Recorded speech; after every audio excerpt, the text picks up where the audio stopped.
no capítulo 39. Nós vamos retomar uma série de estudos que começamos há uns meses atrás e demos como título Do Sonho ao Destino. Quem é que ainda se lembra? Depois eu fui operado e outros irmãos ministraram a palavra de Deus. Tivemos o convite também da pastora Lídia e do marido e tem sido uma grande bênção. Amém? Verdade ou não é? Graças a Deus temos vários irmãos que ministram a palavra de Deus, da casa, homens de caráter, mulheres, que Deus tem usado para nos abençoar a todos. Eu sinto-me muito, muito honrado e privilegiado por isso. Então, do sonho ao destino, estamos a basear estas mensagens no exemplo da vida de José do Egito. Cada pessoa tem um sonho de Deus. Ou deixe-me dizer isto. Deus tem um sonho para cada pessoa. Deus tem um propósito ou um destino para essa pessoa. E entre esse sonho e o seu destino final, ou cumprir o propósito que Deus tem para a sua vida, há uma caminhada. E eu vou definir essa caminhada com apenas uma palavra: caráter. Deus quer construir o caráter de Cristo em cada um de nós para nos preparar. Para quê? Para que o nosso caráter possa suportar aquilo que é a vontade e o propósito de Deus para as nossas vidas. Então, nessa caminhada, o José passou por várias provas. Falámos da prova do orgulho, falámos da prova do poço, falámos da prova do palácio e hoje vamos falar da prova da pureza. Diga, irmão, ao lado, pureza. Vencer a tentação. José foi vendido como escravo, rejeitado pela família. E foi parar ao Egito e tornou-se servo de um homem chamado Potifar. Diz a Bíblia que a semana passada, não, a última vez que falámos, diz a Bíblia que Deus estava com ele, Deus o abençoava. Tudo quanto ele fazia, Deus o fazia prosperar. De tal maneira que a casa de Potifar foi abençoada por causa de José. De tal maneira que Potifar confiava tanto neste jovem José que lhe colocou tudo nas mãos de José para ele administrar. E olha agora o que aconteceu a partir do versículo 7, Gênesis 39, 7. Todos já abriram? Se você não tem Bíblia, peça ao irmão do lado para ler pela Bíblia dele. Faça um sorriso, ou então pode olhar para a frente. E aconteceu que depois destas coisas, que a mulher do seu senhor pôs os seus olhos em José e disse: deita-te comigo. Depois de Deus ter abençoado José, as coisas estavam a correr bem na vida de José. A mulher de Potifar, em vez de olhar para o Criador, Deus olhou para a criatura, José. E faz-lhe um convite: olha, deita-te comigo. Porém ele recusou e disse à mulher do seu senhor: eis que o meu senhor não sabe do que há em casa comigo, e entregou na minha mão tudo o que tem. Ninguém há maior do que eu nesta casa, e nenhuma coisa me vedou senão a ti, porque tu és sua mulher. Como, pois, faria eu este tamanho mal e pecaria contra Deus? E aconteceu que, falando ela cada dia a José, e não lhe dando ele ouvidos para deitar-se com ela e estar com ela. Foi alguma coisa que aconteceu repetidamente, vez após vez, após vez, após vez. Versículo 11. Sucedeu num certo dia que veio a casa para fazer o seu serviço e nenhum da casa estava ali. E ela lhe pegou pelo seu vestido, dizendo: deita-te comigo. E ele deixou o seu vestido na mão dela e fugiu e saiu para fora.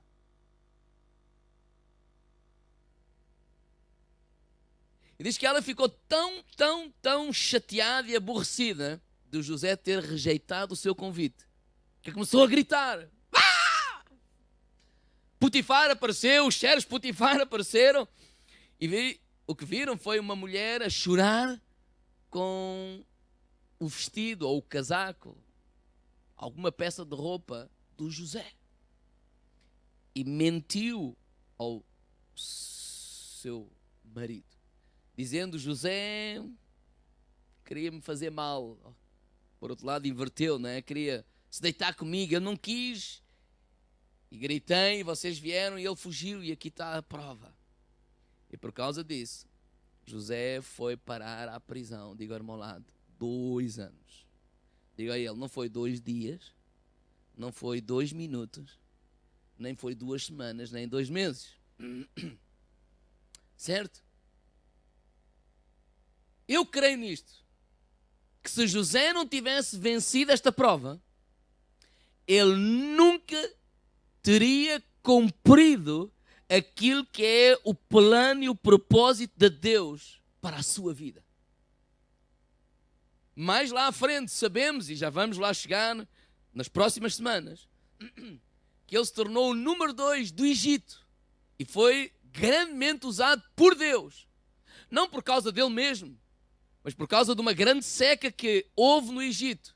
E Deus lhe revelou os sonhos que tinha dado a Faraó, de 7 anos de fartura, 7 anos de seca, juntar nos 7 anos de fartura para que o povo não morresse à fome nos 7 anos de seca. E ele foi aquele que foi o que ficou à frente desse projeto e salvou, pela graça de Deus, milhares e milhares de pessoas de morrerem à fome. Há um sonho que se cumpre, que é esse destino de Deus para ele. Mas enquanto lá chegamos, ou enquanto não chegamos lá, há uma caminhada. E nessa caminhada, tudo o que acontece, Deus tem um propósito: construir o seu caráter nas nossas vidas. Nada acontece por acaso. Tiago capítulo 1, eu vou pedir aos irmãos para abrirem, versículo 12. Eu vou só ler a primeira parte e lemos o resto mais daqui a pouco. Diz assim: bem-aventurado o varão que sofre a tentação. Porque hoje vamos falar sobre vencer a tentação. Neste caso era a imoralidade, a luxúria. E ele fugiu. Não é por acaso que o apóstolo Paulo em 1 Coríntios 6, 18 diz assim: fugi da imoralidade sexual. Há coisas que parecem para bem no momento, mas têm o propósito de destruir a tua vida. Então eu quero dar 3 pontos nesta mensagem. Primeiro, nós podemos crescer através das tentações. É aquilo que eu aprendo com esta história. A tentação é uma oportunidade para fazermos a coisa certa ou errada. Mas ela em si não é má, é boa, porque é uma oportunidade para fazermos a coisa certa. A tentação apenas apresenta uma escolha. Embora a tentação seja o principal arma de Satanás para a destruição, Deus a utiliza para nos fortalecer. O diabo queria o destruir, mas Deus usou essa tentação para o fortalecer o seu caráter, prepará-lo para aquilo que Deus tinha para a sua vida. Então olhemos para a tentação como uma oportunidade para crescermos. E quando eu falo do caráter de Cristo em nós, o que é que eu estou a falar? Gálatas capítulo 5, versículo 22. Podem só olhar para aqui, para ser mais rápido, onde a palavra de Deus diz o seguinte: mas o fruto do Espírito é amor, gozo, paz, longanimidade, benignidade, bondade, fé, mansidão e temperança. Deus quer colocar estes atributos na nossa vida, no nosso caráter. Deus quer que nós sejamos pessoas cheias do seu amor, do seu gozo, da sua alegria, da sua paz. Sermos longânimos, benignos, bondosos, fé, confiança, mansos e temperança, domínio próprio. E a pergunta é: como é que estes atributos vão se desenvolver na nossa vida? Será que nós vimos a um culto e dissemos, pastor, eu quero mais amor? Então está bem, vamos lá orar por ti. E tu sais daqui muito mais amoroso. Até sair a porta, no minuto que a tua mulher te chateia, diga, irmão lá, tu não, claro. Não, claro que sim. Porque não vem apenas por orar. Eu quero ser muito mais paciente. Quem é que quer crescer? Levante lá o braço. Então ouça. Essas coisas não acontecem por acaso. Ou assim de repente, num estalar do dedo. Não.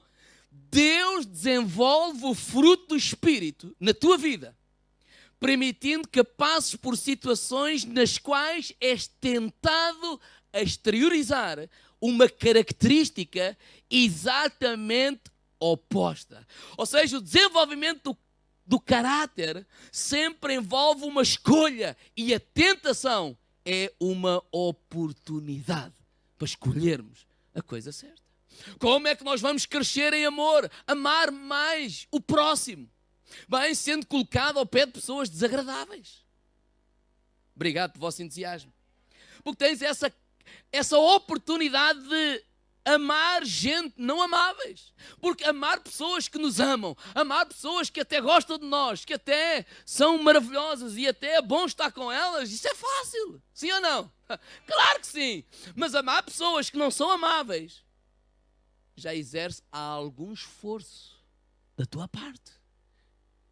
E quando nós somos expostos a conviver e a estar e a lidar com pessoas que vêm retirar de nós o melhor ou o pior.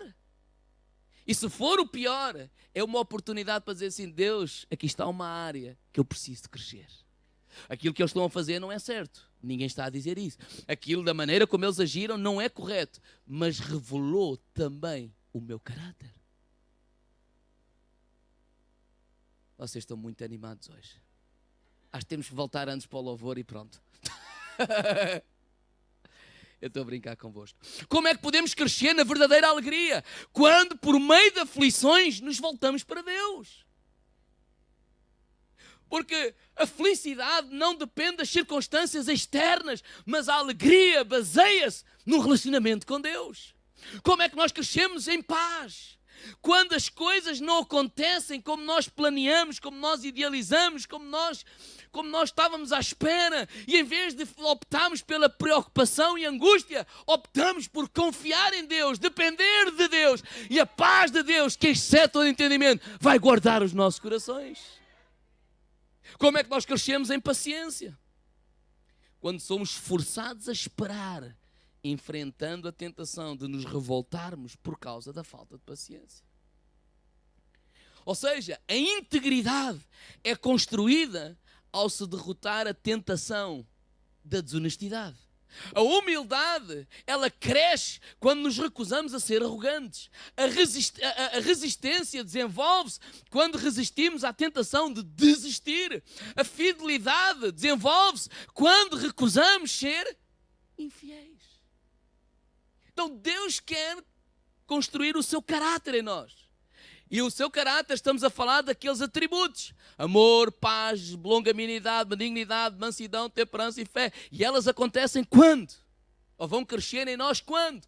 Quando somos expostos a ambientes que nos forçam a que essas coisas possam se desenvolver e ser trabalhadas em nós. Por isso é que ele disse assim: bem-aventurado o homem que sofre a tentação. Porque ela vai revelar o meu coração. Segundo, como é que funciona a tentação? Vamos continuar a ler Tiago capítulo 1, verso 12. Bem-aventurado o varão que sofre a tentação, porque quando for provado receberá a coroa da vida, a qual o Senhor tem prometido aos que o amam.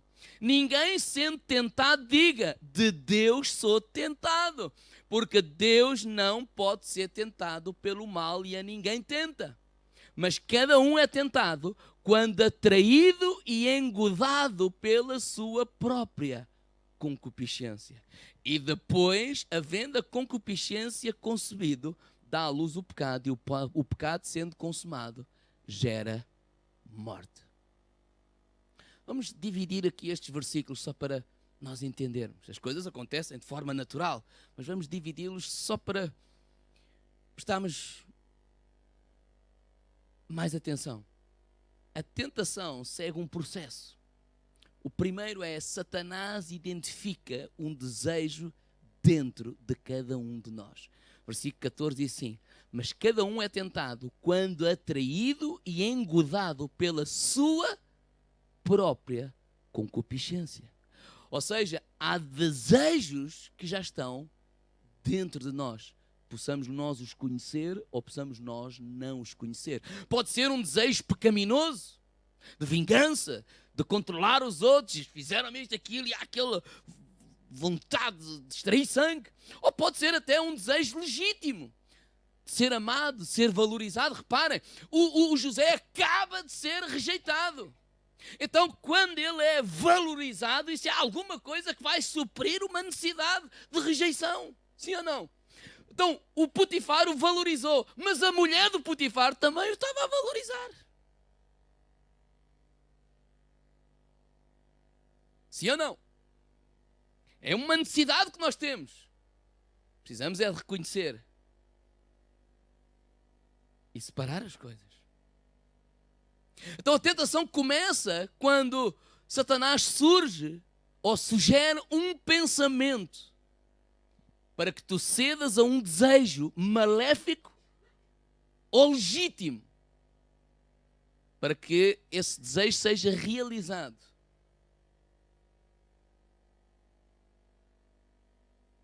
Mas tem cuidado com os atalhos. Ele tinha acabado de ser rejeitado. E pode ver este pensamento: poça, tu não mereces isso. Deus tem o melhor para ti. Já viste o que é que os teus irmãos fizeram? Estragaram o plano de Deus. Porque o diabo sabe a Bíblia. Mas olha, Deus está-te a abençoar. Já viste? Na casa de Potifar, Deus está-te a abençoar. De tal maneira que até a mulher dele te quer abençoar. Não é legítimo. Deus não quer que eu suba, Deus não quer que eu cresça, Deus não quer que eu seja abençoado. Então vamos lá caminhar. Pensamento. Um pensamento. E agora ao lado, um pensamento. Mas é retirar de nós aquilo que já está cá. Legítimo ou ilegítimo. Marcos 7:21 diz assim: porque do interior do coração dos homens saem os maus pensamentos, os adultérios, as prostituições, os homicidas, os furtos, a avareza, as maldades, o engano, dissolução, a inveja, a blasfémia, a soberba, a loucura. Todos estes males procedem de dentro e são eles que contaminam o homem. Há pessoas que dizem: aquela pessoa, olha, calhou-lhe eram milhões, olha o arrogante que ele se tornou. Não, ele já era arrogante. Não tinha era oportunidade de manifestá-lo. Não é o dinheiro que nos faz arrogantes. Não é a posição. Olha, passou a chefe, passou a ser intragável. Intragável. Passou. Não. Ele já era. Não tinha era oportunidade. Há muita gente pobre arrogante. Segundo, neste processo, como é que a tentação funciona? Sugere um pensamento. E esse pensamento sugere ou vem com dúvida. Satanás lança dúvidas acerca daquilo que Deus disse. Quando lemos o versículo 15, diz assim: depois, havendo a concupiscência concebido. Quando o Potifar o abençoou, sim senhora. Quando a mulher de Potifar o queria abençoar, ele disse: não senhora. O pecado primeiro acontece aqui. Quando a gente troca a palavra de Deus, quando ele diz assim: ai de mim, que peco contra o meu Senhor e contra o meu Deus. Não, eu não quero ser infiel nem contra o meu patrão Potifar, nem contra o meu Deus. Mas como é que o diabo faz? Traz dúvida àquilo que nós tínhamos certezas. Será que é mesmo pecado? Toda a gente faz. Tu até também já sofreste o suficiente. A tua mulher também não te dá, anda sempre aí com dor de cabeça. Não está o que tu precisas, pá. Pá, olha, uma necessidade, Deus criou-te assim. Aleluia. Quando o irmão lá se está a rir da figura dela.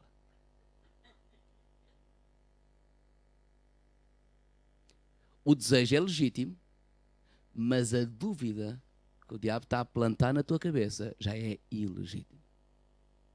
Mas quando aceitamos isto aqui, o passo para fazer é na primeira oportunidade. Olha Eva, olhava para a maçã. Olha, parece que está tão brilhante. Não, Deus disse para não comer porque e tal. Será que é mesmo? Deus é assim tão bom? Se eu fosse bom, deixava de comer. Como quem diz, Deus não está a dizer para não fazeres isso, é porque Ele não quer que tu sejas feliz. Isso é o maior engano. Diga, irmão lá, dúvida. Dúvida. Dúvida. Se calhar aquilo que está escrito não é bem agora para estes tempos. Era só para aquelas pessoas daquela época.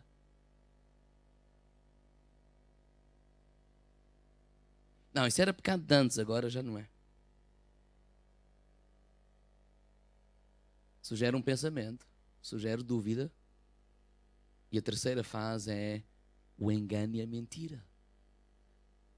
Tudo o que o diabo diz é mentira. Porque João 8,44 diz que ele é mentiroso e é o pai da mentira. Ou seja, Satanás oferece a mentira para substituir o que Deus disse na sua palavra. Deus disse assim, olha, se tu comeres certamente morrerás. Não, certamente não morrerás. Também está escrito, pastor. E tiramos outro versículo, fora do contexto, para aplicá-lo agora aqui. O José também disse, não é, Deus não me deu um sonho? Claro que sim. Então Deus não me está a abençoar na casa de Potifar? Claro que sim. Então a mulher de Potifar é só mais um degrau na subida desta escada. Diga ao meu lado, vê lá se partes a testa. É porque há muitos degraus que têm um precipício a seguir. Mas há este pensamento que é só apenas mais um degrau. É só apenas mais... Não é a vontade de Deus que eu seja abençoado. Não é a vontade de Deus que eu seja feliz. Não é a vontade de Deus e...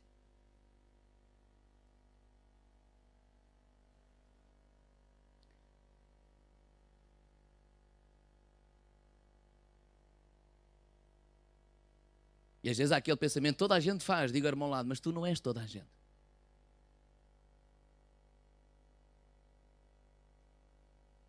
A outra fase é a desobediência. Mas a desobediência é uma questão de oportunidade, quando o pensamento, a dúvida e o engano já se instalaram na nossa mente. A desobediência, diga ao irmão ao lado, é uma questão de oportunidade. Alguns não foram infiéis à mulher porque não tiveram oportunidade. Porque se a gente mudar este pensamento aqui, o desobedecer, o ato em si, é uma questão de oportunidade. E versículo 15 é o que diz. Quando ele diz assim, depois havendo a concupiscência concebido, tudo aqui, dá à luz o pecado. E o pecado sendo consumado, a ação gera morte. E algumas pessoas pensam que só se eu for para a cama é que peco. Então vou brincar com o lume. E depois digo ao irmão lá, depois queimas-te. É como aqueles que querem brincar com as abelhas, mas não querem levar com o ferrão. O meu conselho é, foge das abelhas. O que é que o José fez? O que é que o Paulo disse? Fugi da imoralidade. Ai pastor, mas eu sou forte. O Senhor é comigo. Ele está ali na contrabanda. O Senhor é comigo. E quando ele dá conta, o Paulo disse, aquele está de pé. Cuidado, que não caia. Então, a tentação pode ser uma oportunidade para nós crescermos.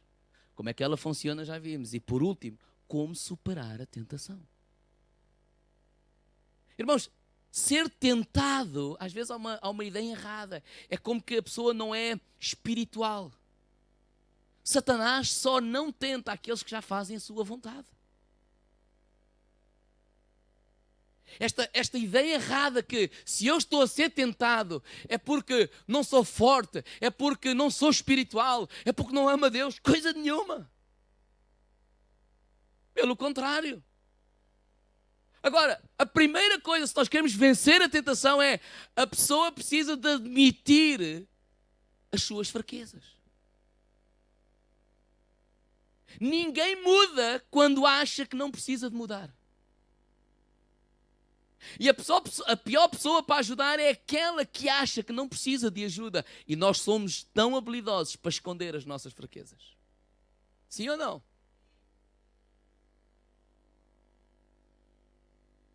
Entre marido e mulher há assim uma desavença, digo ao irmão lado, uma vez 100 anos. A última vez foi no século passado. E assim tal, e ela ou ele diz assim, poxa, tu não deves ser assim, eu sou assim por causa de ti.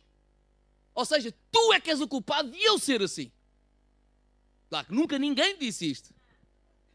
Mesmo no trabalho, pastor, é aquela pessoa que me tira do sério, porque se ela não me tirasse do sério, eu não era assim.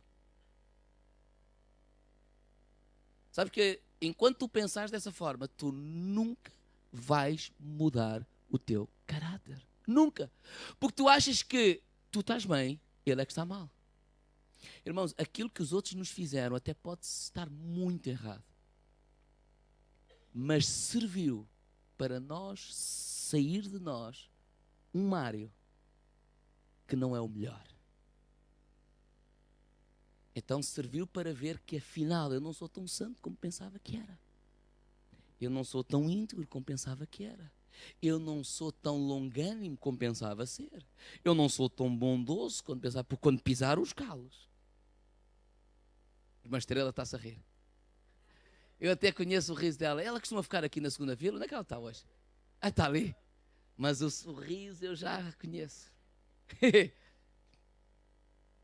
Quando pisar o calo, veio ao de cima. Isso serve para quê? Para dizer assim, Deus, o assunto das outras pessoas, do meu marido, é entre tu e ele. O assunto da minha esposa é entre tu e ela. Mas agora há um assunto entre mim e ti.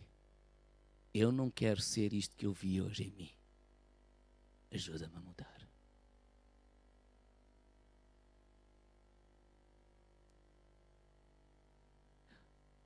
Você conhece algum homem que você não precisa de conhecer? Eu conheço alguns.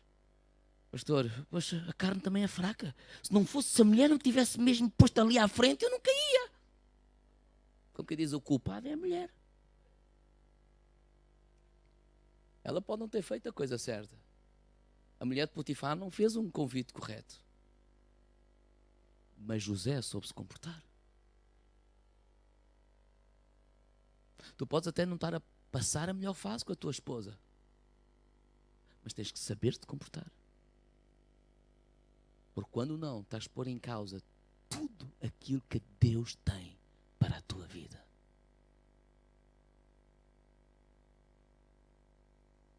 Então, se eu quero vencer, a primeira coisa que eu tenho que fazer é admitir, Senhor, há fraquezas em mim. Claro que há.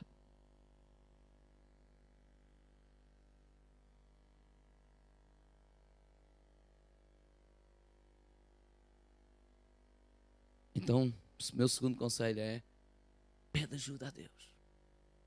Quando nós reconhecemos essas fraquezas, a primeira pessoa que nós temos que nos virar é para Deus. Salmo 50, versículo 15 diz, invoca-me no dia da angústia e eu te livrarei e tu me glorificarás. Clama ao Senhor. Ele é o primeiro que te quer ajudar. A sua presença vai te fortalecer. Ele vai te dar graça, ele vai te dar sabedoria. Isso não significa que tu não tens que fazer a tua parte. Eu já vou dar alguns outros conselhos. Mas nós precisamos nos virar para Deus. Nós precisamos de nos colocar nas mãos de Deus. Em vez de dizer assim, eu tenho estas necessidades e elas são legítimas. Sim, é verdade. Mas se a forma que estão a ser apresentada à tua vida é uma forma ilegítima, Deus, tu sabes que eu tenho estas necessidades, mas a maneira como foi-me apresentado para que eu as satisfaça não é a correta. Então eu clamo a ti, ajuda-me, Senhor. Tu tens poder para suprir essas minhas necessidades. Deus não tem poder apenas para curar. Deus não tem poder apenas para suprir necessidades financeiras, sejam elas quais forem. Até essas vocês estão a pensar. Porque Ele é o nosso Pai. Ele é o nosso Pai.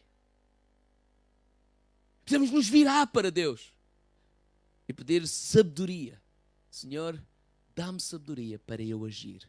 Porque às vezes agimos com muita falta de sabedoria. Por isso é que Jesus diz, portanto, sede prudentes como as serpentes e simples como as pombas. Reconhece as tuas fraquezas. Pede ajuda. Terceiro, redireciona a tua atenção para outra coisa. Muda o teu pensamento, a tua atenção. Onde é que eu quero chegar, irmãos? Em nenhuma parte da Bíblia nos ensina a resistir à tentação. Eu ouço muitas vezes esta palavra, resista à tentação, resista à tentação. Mostre-me qual é o versículo que nos ensina isso. A Bíblia diz em Tiago, capítulo 4, verso 7, resisti ao diabo. Mas a tentação, não.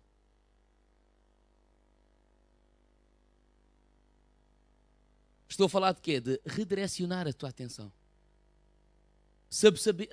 Aprende isto. Resistir a um pensamento não funciona. Isto só aumenta a nossa concentração na coisa que está a exercer e a fortalecer a sedução sobre nós. Então, Jesus não nos ensina a resistir ao pensamento, mas a desviarmos a nossa atenção para outra coisa.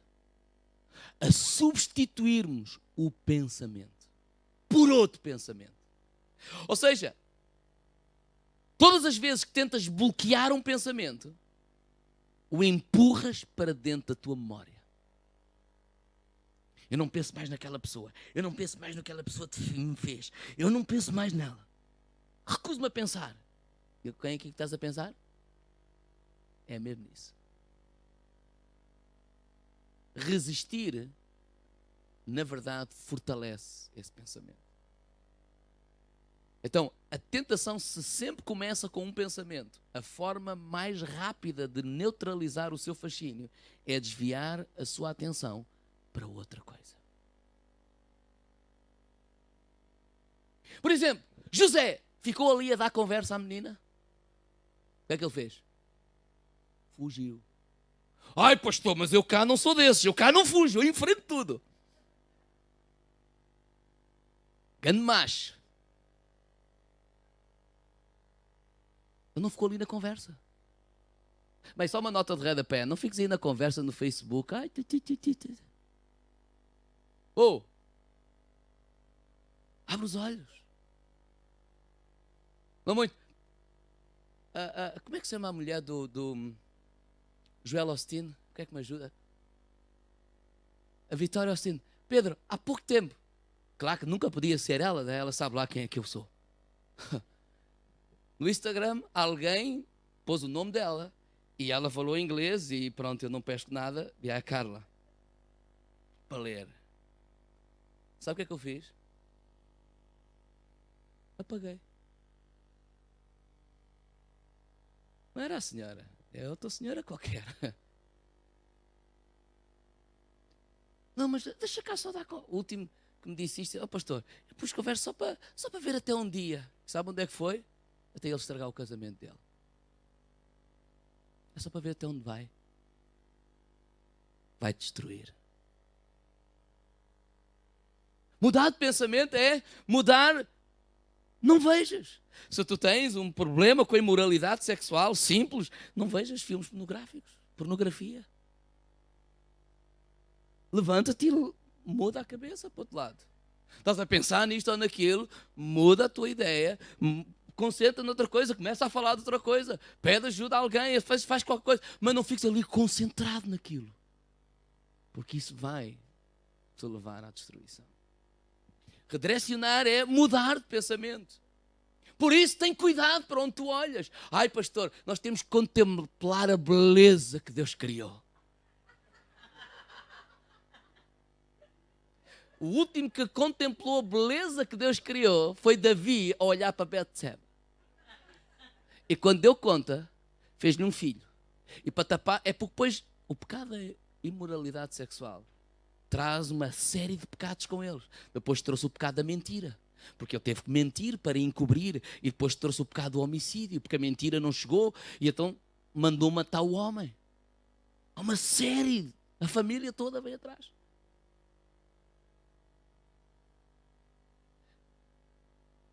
Então não fiques a contemplar. Se os teus pensamentos estão sempre a pensar, a mulher passou, vira lá a cara para o outro lado. Qual é o problema? Queres cumprir aquilo que Deus tem para a tua vida ou queres brincar com estas coisas? É porque nós podemos brincar. Mas diga ao irmão lá, então não te queixes, pá. E desculpe, este pá.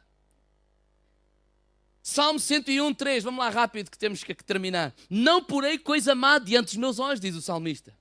Provérbios 27, 20. O inferno e a perdição nunca se fartam e os olhos do homem nunca se satisfazem. Mateus 6, 22 diz: a candeia do homem são os olhos, de sorte que se os seus olhos forem bons, todo o teu corpo terá luz. Se porém os teus olhos forem maus, todo o teu corpo será tenebroso. Se portanto a tua luz que em ti há são trevas, quão grandes serão tais trevas? Alguém pode dizer, oh pastor, mas isso é só para os homens. Diga ao irmão lá, claro que não, é para todos. Então, quanto mais pensares a respeito de alguma coisa, com mais força ela se apodera de ti. Então a tentação começa por capturar a tua atenção. E o que capta a tua atenção desperta as tuas emoções. Então, ignorar a tentação é muito mais eficiente do que combatê-la. Por isso é que o Paulo disse a Timóteo, olha, foge também dos desejos da mocidade. Segue a justiça, a fé, o amor, a paz, com os que com o coração puro invocam o Senhor. Isto tinha muitos conselhos práticos. Desliga a televisão. Sai a meio do filme. Qual é o problema? Sair do cinema a meio. Não está edificando. Não vais com essas companhias, se sabes para onde é que elas vão. Não brinques. Quarto conselho. Revela a tua luta. E agora vou pôr entre aspas, a um amigo ou a um grupo de apoio. Onde eu quero chegar não é publicar a tua luta, mas revela a alguém. Alguém de confiança, claro. Se tu estás a lutar com a imoralidade sexual, revela isso à tua esposa. Lutem juntos. Trabalhem juntos. Falem sobre essas coisas. Não ouvi nenhum. Amém. Nem um.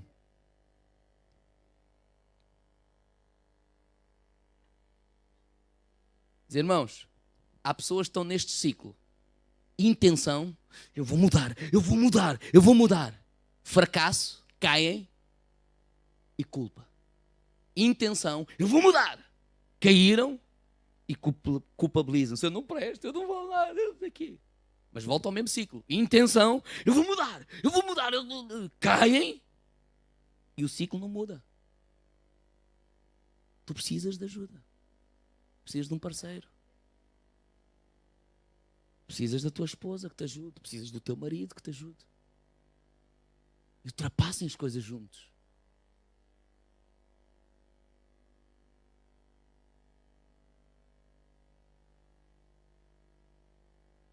A comunhão honesta e autêntica é o antídoto para a luta solidária contra os pecados difíceis de vencer. Irmãos, esconder a dor só a intensifica. Os problemas na escuridão, sabe o que é que acontece? Digo ao irmão lado, crescem. Os problemas na escuridão crescem. A tendência é aumentar. E tornam-se cada vez maiores. Mas expostos à luz da verdade, murcham.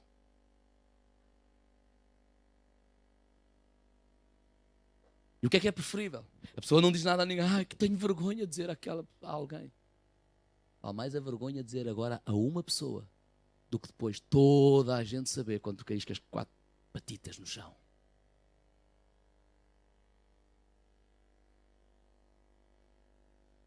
esta mentalidade de prestar contas a alguém. Como é que foi? É difícil. Ele está lá sozinho.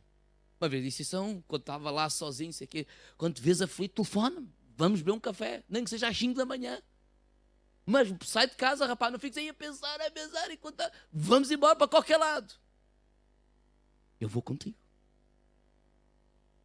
Eu fiz isso. Por acaso não telefonei ninguém às 5 da manhã. Mas houve uma fase na minha vida que eu nunca andei sozinho. Caldas, Leiria, Caldas, andava sempre com alguém. Aí o pastor estava aflito. Não quer é chegar lá. Prestar contas. Pedir ajuda. Há certos problemas que precisam de ajuda também profissional. Não é só pedir ajuda a Deus. Pessoas que são formadas em certas áreas e vão-te ajudar. Não ignoreis isso. Pelo contrário. Porque se as pessoas sozinhas conseguissem vencer, já tinham vencido. O grupo pode vir até aqui, Fabiano. E por último, resistir ao diabo.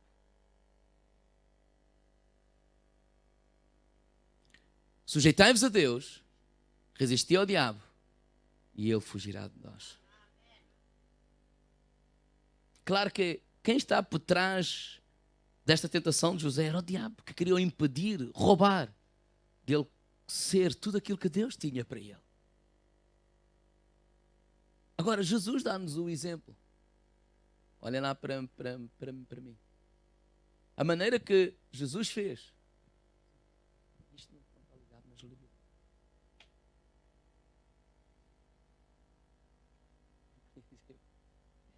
A maneira que Jesus fez. Lembra-se quando ele estava lá há 40 dias, sem comer, tinha fome. E diz que o diabo disse, se tu és o Filho de Deus, lá vem com a dúvida, onde Jesus pôs um ponto final. Este é o meu Filho amado, em quem eu tenho prazer. Mas o que é que ele disse? Se tu és o Filho... Não, Jesus já tinha dito, é o Filho de Deus, mas amado, mas eu tenho prazer nele. O diabo sempre traz-nos dúvidas daquilo que Deus diz. Transforma estas pedras em pão. E ele não disse, não, eu vou resistir à fome. Não, ele disse assim, está escrito, nem só de pão viverá o homem, mas de toda a palavra que sair da boca de Deus. Ele mudou o seu pensamento. E mudou com o quê? Com um pensamento da palavra de Deus. Por isso é que a Bíblia diz que a palavra de Deus é a espada do Espírito. É por isso que é importante tu conheceres a palavra de Deus. É por isso que é importante tu leres a Bíblia. Não é para seres religioso, mas para saberes como te defender com a palavra de Deus. Deus quer abençoar. Claro que Deus quer abençoar, vai-me abençoar, mas não é dessa maneira. Deus vai-me abençoar de forma íntegra. Eu vou continuar a ser íntegro, eu vou continuar a ser fiel e Deus me vai abençoar. Eu vou esperar o tempo de Deus, o caminho de Deus. Porque quem se mete por atalhos, mete-se em trabalhos. Mas se eu não conhecer a palavra de Deus, eu não vou responder de forma correta e eficaz. Então é importante nós conhecermos a palavra de Deus. Queres vencer a tentação? Reconhece as tuas fraquezas. Pede ajuda. Muda ou tem cuidado com os teus olhos. E revela a tua luta a alguém. Ou seja, um parceiro que te possa ajudar. E resiste ao diabo. Porque aquilo que se está a falar é que Deus tem algo bom para ti. O propósito de Deus para a tua vida, ele é grandioso. Deus te quer abençoar. Deus te quer levar mais longe. Deus te quer levar mais além. E às vezes nós estamos aqui no meio da caminhada, não entendemos muita coisa. Eu não entendo porque é que os meus irmãos me venderam. Eu não entendo porque é que a minha família me rejeitou. Eu não entendo porque é que 1001 coisas estão a acontecer. Se Deus me quer o melhor, porque é que isto está a acontecer? Eu não entendo ainda porque é que raça da mulher, desculpa lá a expressão, tinha que se pôr logo no meu caminho, e eu fui íntegro, e por causa de ser íntegro vou parar à prisão. Porque há muita gente que diz: pastor, não vale a pena ser honesto. Olha, eu fui honesto e estou na situação que estou. Eu fui íntegro e estou na situação que estou. Olha, eu não menti e estou na situação que estou. Tu podes estar na prisão, podes estar na pior situação, mas se foi por ser íntegro e ser fiel a Deus, Deus tem o melhor para a tua vida, porque foi Deus que o tirou da prisão e o colocou no melhor de Deus para a sua vida. Precisamos ser fiéis. Precisamos ser fiéis. Precisamos ser fiéis. Precisamos ser fiéis. Saber que Deus tem o melhor para nós. E nada nem ninguém vai impedir aquilo que é a vontade de Deus se cumpra nas nossas vidas. Amém? Vamos ficar de pé, igreja. Vamos ficar de pé agora mesmo. Vamos ficar de pé agora mesmo. Vamos ficar de pé agora mesmo. Está aqui alguém que precisa de ajuda? Está aqui alguém que luta com alguma fraqueza? De tudo o que eu falei, que é super importante, eu quero nos encorajar a fazermos hoje uma coisa, que é pede ajuda a Deus. Fecha os teus olhos e fala com Deus agora mesmo. Quem sabe tu tens vergonha de falar com a tua esposa? Pede sabedoria a Deus que te ajude a falar com a tua esposa. Eu não sei o que é, mas fala com Deus agora mesmo.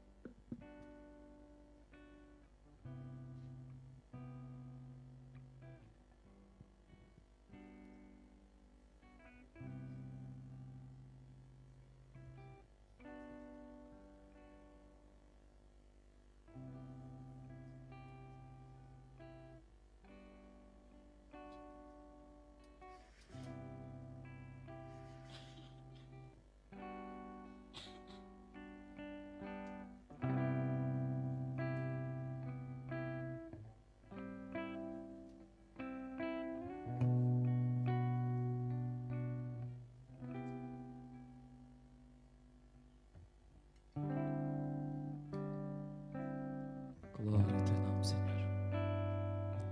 Que o teu Espírito Santo possa fortalecer cada vida. Que o teu Espírito Santo possa continuar a falar a cada coração nesta manhã, Senhor, em nome de Jesus. Em nome de Jesus. Em nome de Jesus. Que o teu Espírito Santo possa fortalecer cada vida, Senhor. Se há áreas na nossa vida que têm sido reveladas, são áreas de fraqueza, áreas que precisam de cura, áreas que precisam de transformação. Oh Senhor, colocamos essas áreas nas tuas mãos, Senhor. Diz a Deus o que é. Oh Senhor, eu oro por cada vida que está aqui nesta manhã. Eu oro por cada casal, Senhor. Dá-lhes a sabedoria para usarem as redes sociais, ou não usarem. Dá-lhes a sabedoria para continuarem a construir uma vida em comum, baseada no amor, baseada na honestidade, baseada na transparência. Em nome de Jesus. Em nome de Jesus. Em nome de Jesus. Em nome de Jesus. Em nome de Jesus. Em nome de Jesus. Fala com Deus agora mesmo. Fala com Deus agora mesmo.